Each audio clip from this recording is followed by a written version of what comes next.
Good morning everyone. આજે આપણે જે ટોપિક વિશે શીખવાના છે લિંગ નિશ્ચયન. બહુ જ ઇઝી ટોપિક છે અને એમાં બી હું તમને થોડુંક એડિશનલ ઇન્ફોર્મેશન આપીશ. હવે જ્યારે લિંગ નિશ્ચયનની વાત કરીએ તો એવું કહેવાય છે કે ભાઈ ફલનના આધારે લિંગ નિશ્ચયન ત્રણ રીતે થઈ શકે. ફલનના આધારે પહેલું પ્રોગેમિક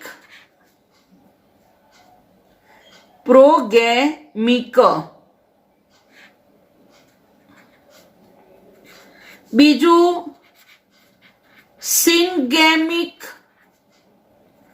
અને ત્રીજું એપિગેમિક.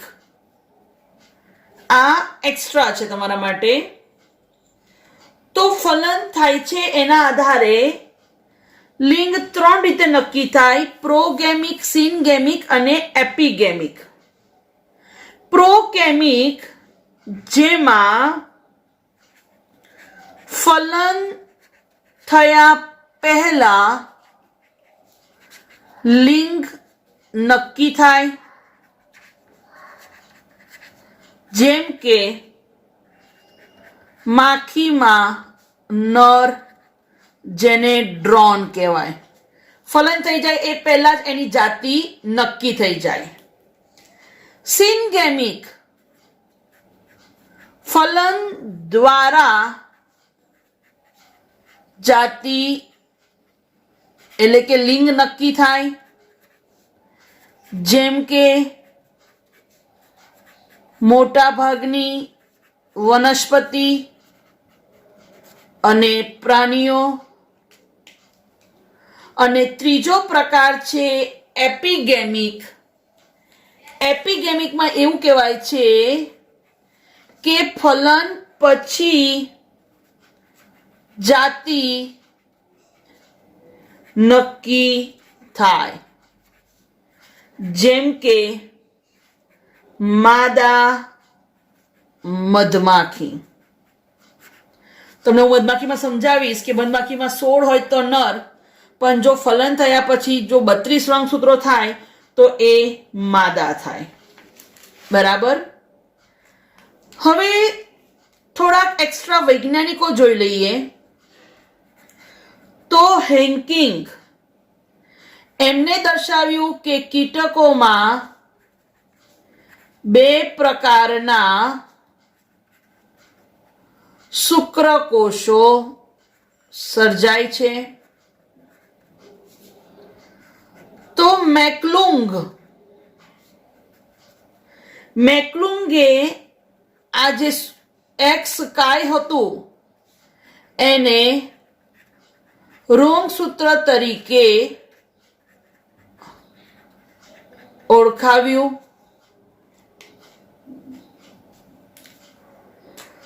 હવે ધ્યાન રાખવા જો કે લિંગ નિશ્ચયન માટેનો રંગસૂત્રવાદ કોને આપ્યો? કુમારી સ્ટીવન્સ અને બ્રિજિસ. અને એમને સપોર્ટ કર્યો કોને? તો યાદ રાખજો, ગોલ્ડ સ્મિથ. તો અહીંયા એક ક્વેશ્ચન પૂછાઈ શકે છે કે લિંગ નિશ્ચયન માટેનો રંગસૂત્રવાદ કોને આપ્યો? તો સ્ટીવન્સ અને બ્રિજિસ. અને એમને સપોર્ટ કર્યો ગોલ્ડ સ્મિથે. રાઈટ. આ થોડીક એક્સ્ટ્રા ઇન્ફોર્મેશન હતી કે ભાઈ લિંગ નક્કી થાય છે તો કેવી રીતે? તો કેટલાકમાં ફલન થયા પહેલા, કેટલાકમાં ફલન થાય ત્યારે, અને કેટલાકમાં લિંગ ફલન થયા પછી જે રંગસૂત્રોની સંખ્યા છે એના આધારે નક્કી થશે. હવે મેં આ એક જે ચાર્ટ બનાવ્યો છે જે બહુ જ ઇમ્પોર્ટન્ટ છે. તો એકચ્યુઅલી જે લિંગ નિશ્ચયની જે પ્રક્રિયા છે, જે પદ્ધતિ છે, એ બે પ્રકારની છે, XX-XY અને બીજી છે XX-X0. હવે નામ પરથી જ ખબર પડે કે ભાઈ XX-XY છે એમાં બે ઓપ્શન, કાં તો માદા XX હોય ત્યારે નર XY હોય, અથવા માદા XY હોય તો નર XX. એટલે એવું કહી શકીએ કાં તો નર વિષમયુગ્મી અથવા માદા વિષમયુગ્મી હોય. હવે XX-XY પદ્ધતિ જોવા મળે છે ફળમાખી અને મનુષ્યમાં. આપણને ખબર છે કે મનુષ્યની વાત કરીએ તો એ એટલે ઓટોઝોમ, ઓટોઝોમ એટલે દૈહિક રંગસૂત્રો.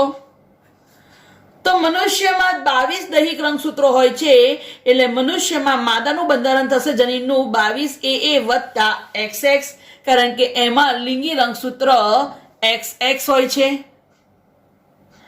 જ્યારે નરની વાત કરીએ તો એમાં 22AA વત્તા XY હોય. સેમ એવી રીતે ફળમાખીની વાત કરીએ તો ફળમાખીમાં 3 દૈહિક રંગસૂત્રો હોય, એટલે 3AA દૈહિક રંગસૂત્રો, અને માદામાં XX લિંગી રંગસૂત્ર, તો નરમાં XY લિંગી રંગસૂત્ર.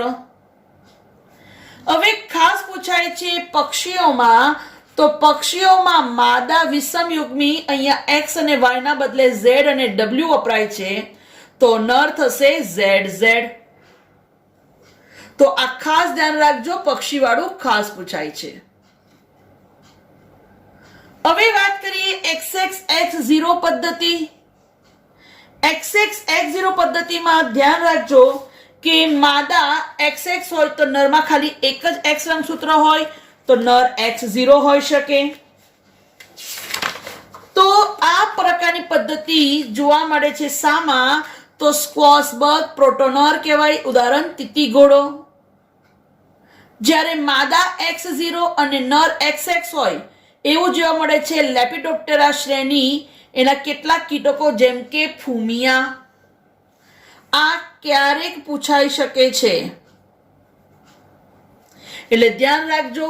XX-X0 પદ્ધતિ જોવા મળે છે સ્ક્વોશ બગ, આમ તો બધા કીટકોમાં, તેમ છતાં પણ ક્યારેક ઓર ડિટેલમાં જવું હોય કે ભાઈ XX-X0 માં X0 નર હોય એ સમજવા મળે, તો સ્ક્વોશ બગ, તીતીઘોડો.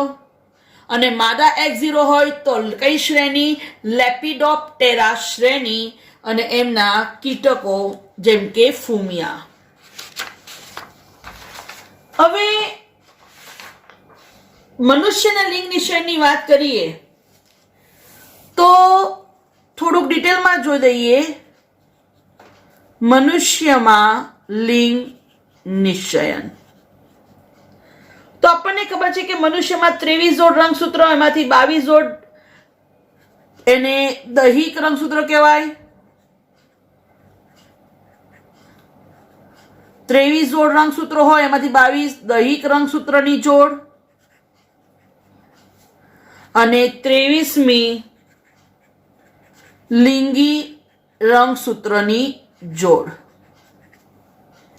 23મી જોડમાં પણ આપણને ખબર છે કે માદામાં XX તો નરમાં XY હોય છે. હવે નરમાં XY હોય છે તો આપણને ખબર છે કે નર 2 પ્રકારના શુક્રકોષો ઉત્પન્ન કરી શકે. 50% X હોય તો 50% Y હોય. માદામાં લિંગી રંગસૂત્ર XX છે, એટલે એમાં બધા જ અંડકોષ એક જ પ્રકારના છે, X પ્રકારના. હવે આપણને ખબર છે કે કયા પ્રકારના શુક્રકોષ વડે અંડકોષનું ફલન થશે, એના આધારે બાળકની જાતિ નક્કી થશે.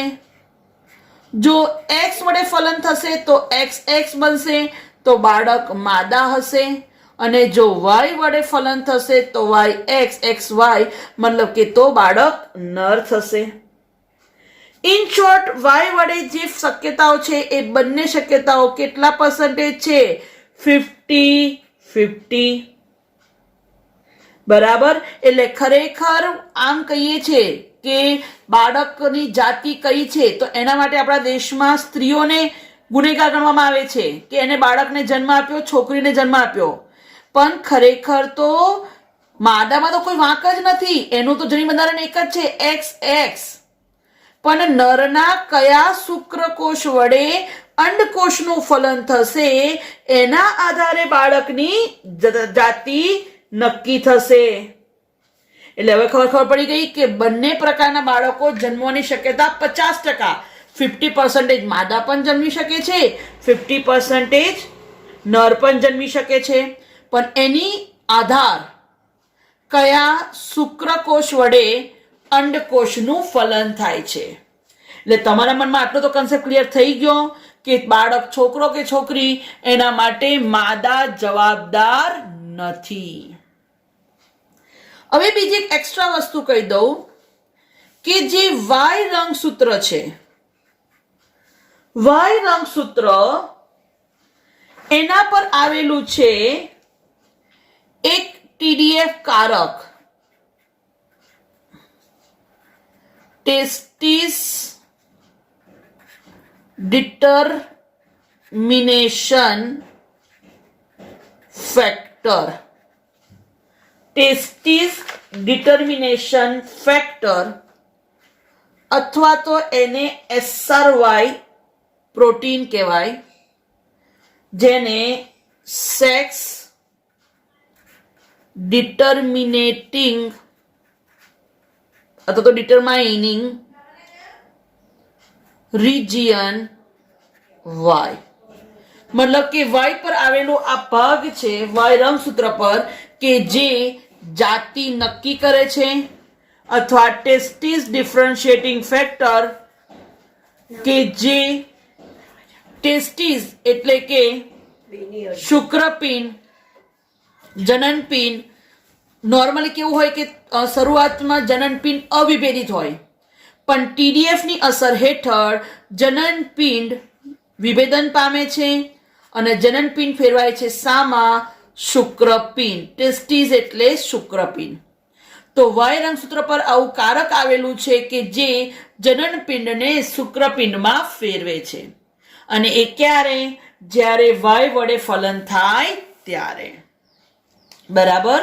તો જુઓ મિત્રો, આપણે આ દેખ્યું મનુષ્યમાં લિંગ નિશ્ચયન. હોપ સો તમને આવડી ગયું હશે. બરાબર.